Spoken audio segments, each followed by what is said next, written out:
praise for my baby seeing her 25th birthday. She doesn't ask for much. Pull your balloons down.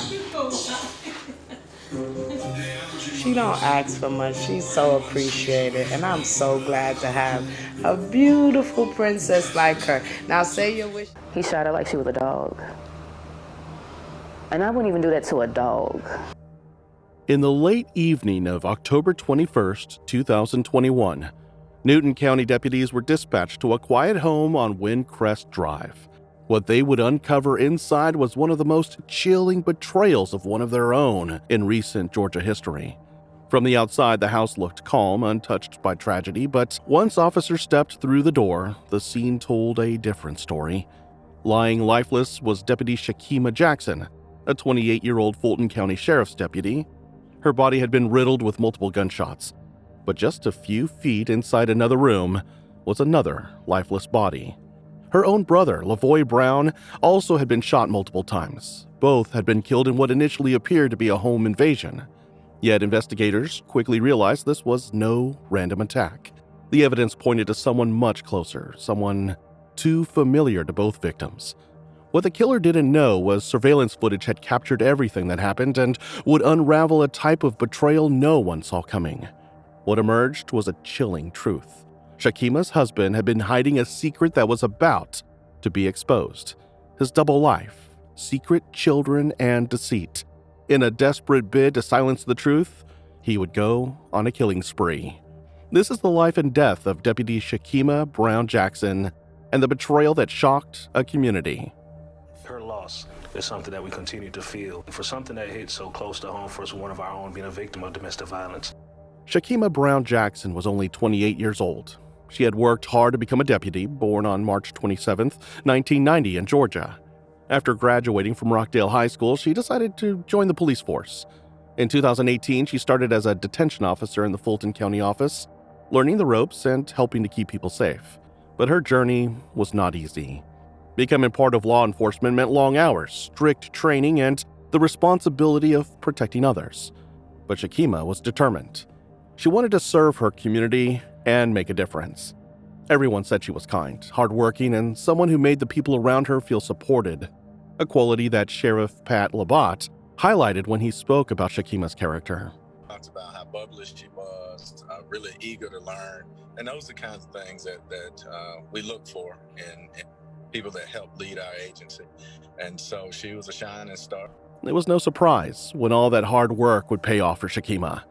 In September 2021, just 3 years of working, she had earned a promotion to deputy at Fulton County. This was not a surprise to those who knew how dedicated she was to her job.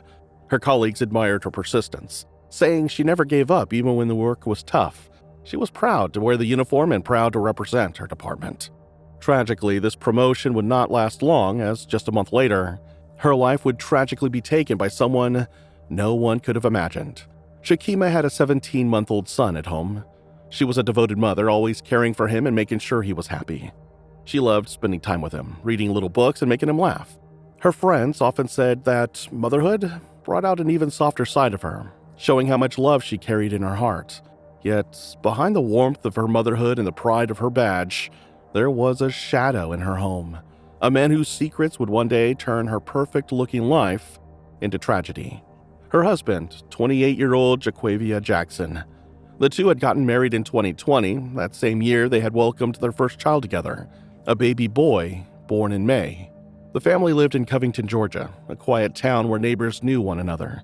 Covington is a small place, about 35 miles southeast of Atlanta, with around 14,000 residents. From the outside, everything looked perfect. Shakima's career was doing well, they had a home, and they appeared to be a happy young family. To neighbors and coworkers, they looked like a couple who had everything figured out. Yet, as so many tragic stories remind us, appearances can be deceiving. What looked like stability and love from the outside was hiding secrets and betrayal that would shatter everything Shakima thought she knew about her husband. Jaquavia was hiding secrets. Behind closed doors, he was living a double life. During their marriage, he had been unfaithful and he had fathered children with at least 2 different other women.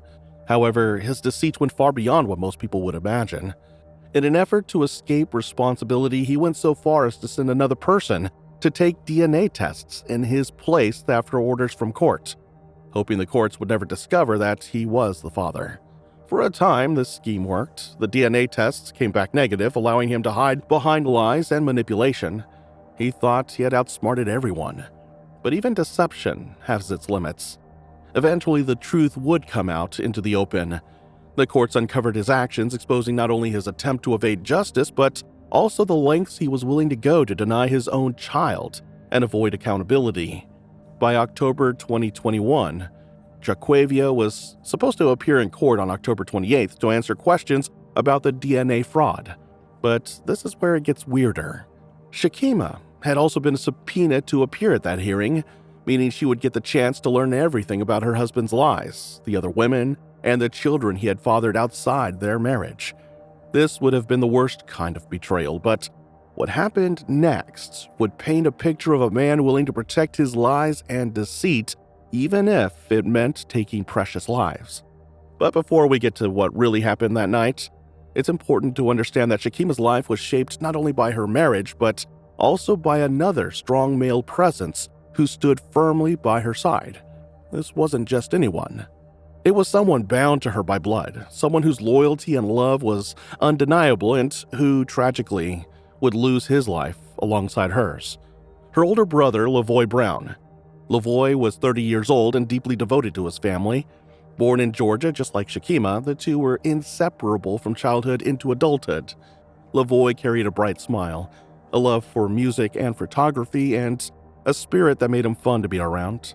He and Shakima shared countless moments together, laughing outside their home, washing cars, talking late into the night, and simply enjoying life. He often visited her, sometimes staying overnight, a testament to the closeness of their bond. Sadly, it would be in one of those visits that he would not just witness a crime, but also be the bearer who would not live to tell what he saw. Lavoy was known by friends as the kind of person who could make any gathering feel lighter.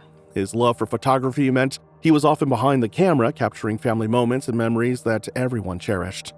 But on the night of October 21st, 2021, Covington's peace was shattered.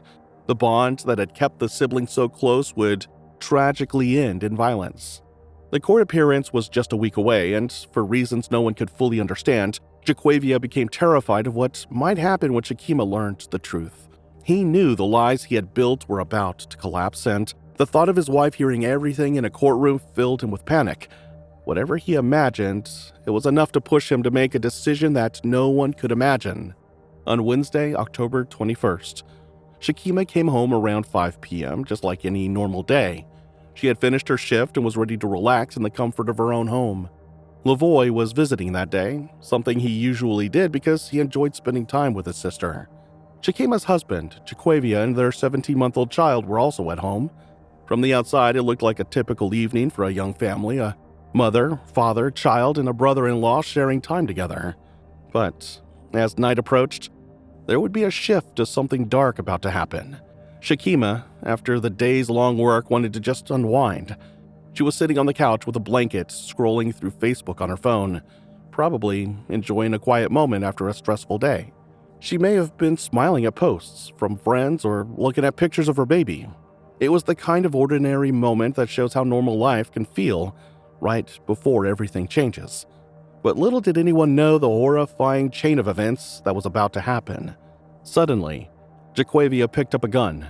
The decision was quick but deadly. He walked into the room where his own wife, Shakima, was relaxing on the couch and shot her multiple times. The attack was so sudden that she didn't have a chance to react, and her life ended right there in the place she should have felt safest, in her own home. But Jaquavia wasn't done. He turned his rage toward another innocent victim. He went to the other room where Lavoy, his brother-in-law, was and shot him multiple times. Lavoy had nothing to do with the court case, nothing to do with Jaquavia's lies, yet he was also shot and killed. His only mistake was being present that evening, visiting his sister like he had done so many times before. The 17-month-old child was in the house during this terrible event, but would be found unharmed. The tragedy of growing up without a mother and knowing later in life that his father was responsible would be a burden far heavier than anyone could imagine. After killing Shakima and Lavoy, Jaquavia did something shocking. Before calling 911, he called Shakima and Lavoy's mother, Zona Inman. He told her that both of her children were gone, claiming someone had shot them. Only after that did he contact the police. At around 10:30 p.m., police arrived at Shakima's home in Windcrest Drive in Newton County, and they found Shakima and Lavoy dead from multiple gunshot wounds. The quiet neighborhood was suddenly filled with flashing lights, sirens, and the heavy presence of law enforcement. They needed to figure out exactly what happened to Shakima and Lavoy. The Fulton County Sheriff's Office mourning the loss of one of their own today. Deputy Shakima Brown Jackson and her brother were killed overnight in Covington. The Newton County Sheriff's Office is leading the investigation into this incident. They say it may be or may not be domestic related. CBS 46's Ashley Thompson is live at the Fulton County Sheriff's Office, where law enforcement now remembering Jackson and extending their condolences to her loved ones. Ashley? Tracy, this is such a tragic story. Fulton County Sheriff Pat Labatt calls this a heartbreaking loss for the agency, and officers around the state also now mourning Jackson. The Fulton County Sheriff's Office mourning the loss of a young deputy. 28-year-old Shakima Brown Jackson was killed overnight in Newton County. 30-year-old Lavoy Brown was also killed. Neighbors tell us the two were siblings. I'm so sorry to hear that. Newton County Sheriff's deputies responded to a house on Windcrest Drive in Covington around 10:30 last night. Some residents of the neighborhood say there was a heavy law enforcement presence. Maybe about 7, 8, 9 police cars. Maybe, I don't know, about 13 personal cars. I've never seen nothing like that in this neighborhood. Exactly what happened remains under investigation. Newton County officials say the incident may or may not be domestic related. They are calling both Jackson and Brown victims. A man who lives across the street from where the incident happened says he just spoke with Brown yesterday. He says he believed he and his sister had a good relationship. He used to work on his truck, in his car, because he had a Mustang. And he used to work on it a lot. And she used to sit in there with him and help him work on the cars. According to the Fulton County Sheriff's Office, Jackson joined the agency as a detention officer in 2018 before becoming a deputy sheriff just over a month ago. She leaves behind a 17-month-old child. Now, the Newton County Sheriff's Office says they do not have a suspect in custody at this time. They are asking anyone with information to call Investigator Hicks, the number right there on your screen, 678-625-1455. For now, I am live in Fulton County. Ashley Thompson, CBS 46 News. Ashley, thank you. The house was taped off with bright yellow crime scene tape, and investigators worked carefully to collect every piece of evidence.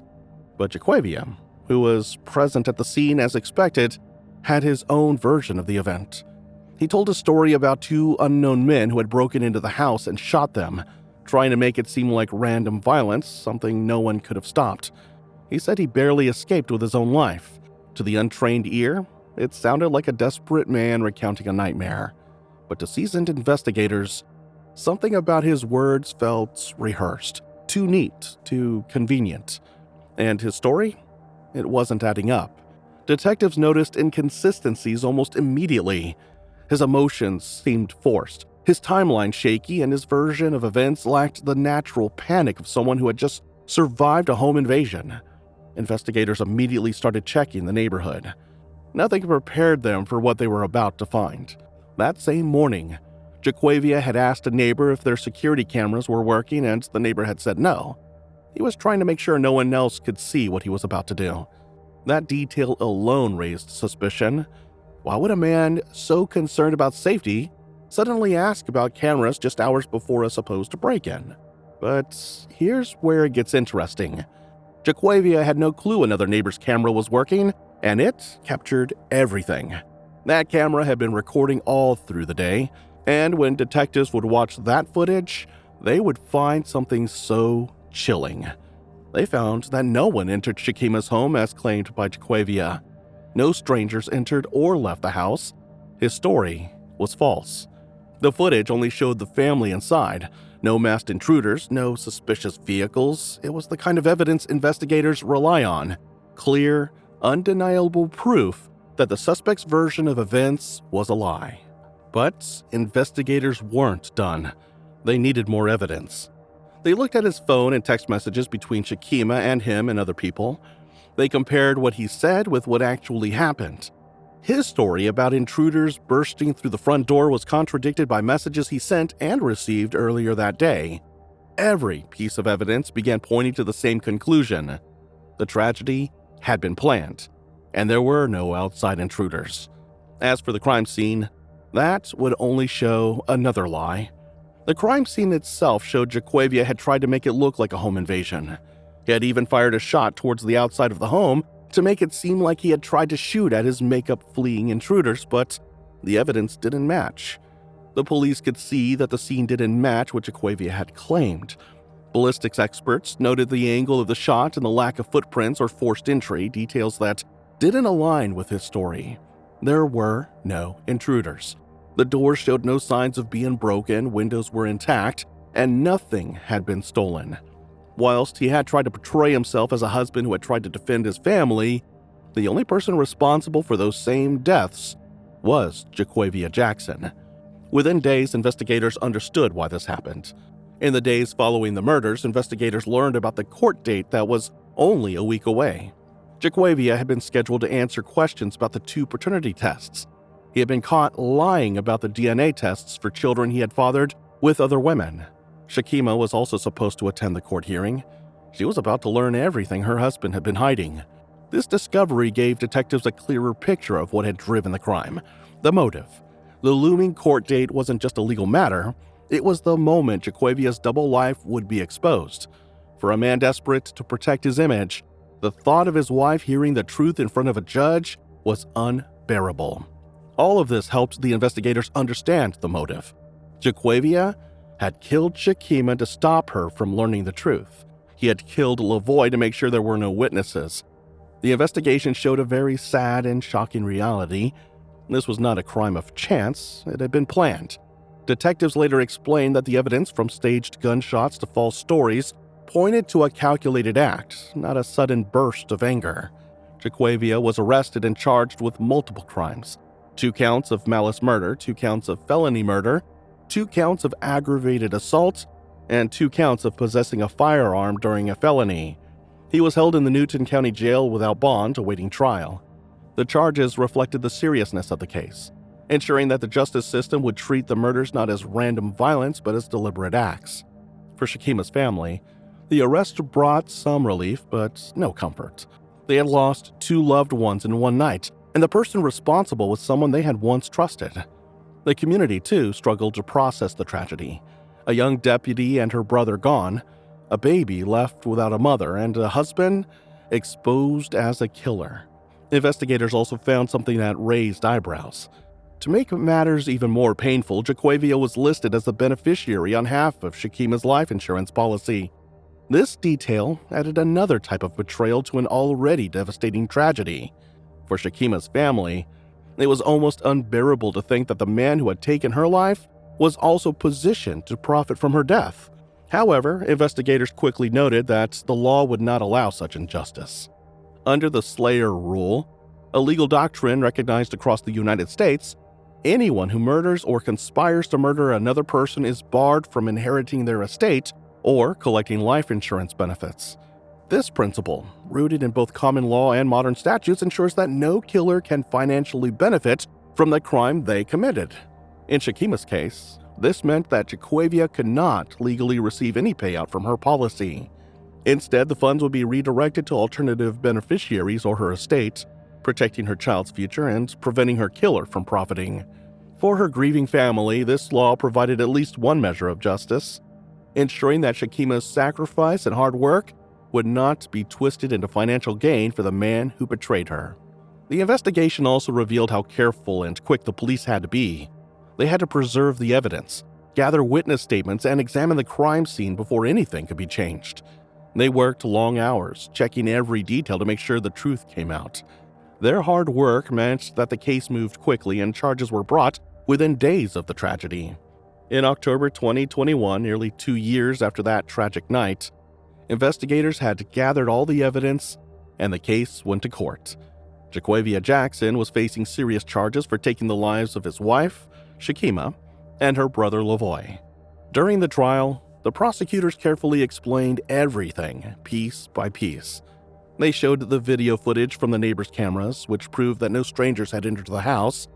They showed the phone messages and call records that did not match Jaquavia's story. The detectives also explained how the crime scene had been staged to make it look like a home invasion. Not only that, they played how Jaquavia had called Shakima's mother to tell her about the news before trying to help his wife and her brother or calling the police. The court also learned about the paternity cases and how Jaquavia had lied about DNA tests. They understood why he was so desperate to keep Shakima from learning the truth. He had tried to hide his actions, and when he realized the secret would be revealed in court, he made the terrible decision to end 2 lives. Witnesses described Shakima as a dedicated mother, a loving sister, and a hard-working deputy. Lavoy was remembered as kind, funny, and full of life. Everyone who knew them explained how much they brought happiness to the people around them. The stories made it clear that their deaths were not just case numbers, they were a real loss for family, friends, and the community. The jury listened carefully to all the evidence. They saw how Jaquavia had asked neighbors about their security cameras that morning, how he lied to the police, and how he staged the scene to look like something else happened. They learned about the court date that was only 7 days away and how this motivated him to act. After hearing all the evidence, the jury made a decision. Jaquavia Jackson was found guilty on all counts. This included 2 counts of malice murder, 2 counts of felony murder, aggravated assault, and possession of a firearm during a felony. A date for his sentencing has not yet been announced, and Jaquavia is still currently in custody. Justice had been served, but the pain for Shakima and Lavoy's family continues. Family and friends were struggling to understand how someone who was supposed to love and care for Shakima and her child could commit such a crime. The Fulton County Sheriff's Office mourned Shakima's death deeply. She had been more than a deputy. She had been a mother, a sister, a daughter, and a friend to many. Lavoy's death left a brother, a son, and a member of the community gone. Meanwhile, the 17-month-old boy was left without his mother. He would grow up knowing his mother only through photos, videos, and stories told by his family. The loss was unimaginable, and the investigation was just the beginning of the effort to find justice. This tragedy left the family devastated. Shakima and Lavoy's mother lost both her children in a single night. Her grandson, Shakima's son, lost his mother, and his father was the one who took her away. Shakima's mother, Zona Inman, created a GoFundMe to help raise money for her grandson's care. Friends, neighbors, and even strangers contributed, showing how much Shakima had meant to everyone who knew her. The community grieved together, honoring her memory and supporting the family in whatever way they could. People in Covington and beyond were left asking hard questions. Why did Lavoy have to die? How could someone betray the family like that? Some believed that Lavoy's death was to prevent any witnesses. Others wondered if there were even more secrets involved. What was certain was that neither Shakima nor Lavoy deserved what happened. The tragedy reminded everyone of the importance of truth, trust, and the awareness of warning signs in relationships. Shakima had built a life, cared for her family, served her community, and trusted her husband. Lavoy had spent the evening with family, not knowing that danger was so close. Their lives were stolen in a way that changed a family forever. Even though Jaquavia Jackson was found guilty, the real loss remains. The little boy would grow up without his mother, and the family will always feel the absence of Shakima and Lavoy. The community continues to honor their memories through stories, photos, and the lasting impact they had made while alive. This case also serves as a lesson about being careful and vigilant in relationships. Even people who seem close and trustworthy can hide dangerous secrets. It reminds us that justice takes time, but careful investigation, evidence, and persistence can reveal the truth. In the end, Shakima Brown Jackson and Lavoy Brown are remembered not for how they died, but for how they lived. Shakima was a devoted mother, a brave deputy, and a woman of faith. Lavoy was a kind, fun, and loving brother who brought happiness to everyone around him. Their legacy lives on in the people who loved them and the community they touched. May Shakima Brown Jackson and Lavoy Brown rest in peace.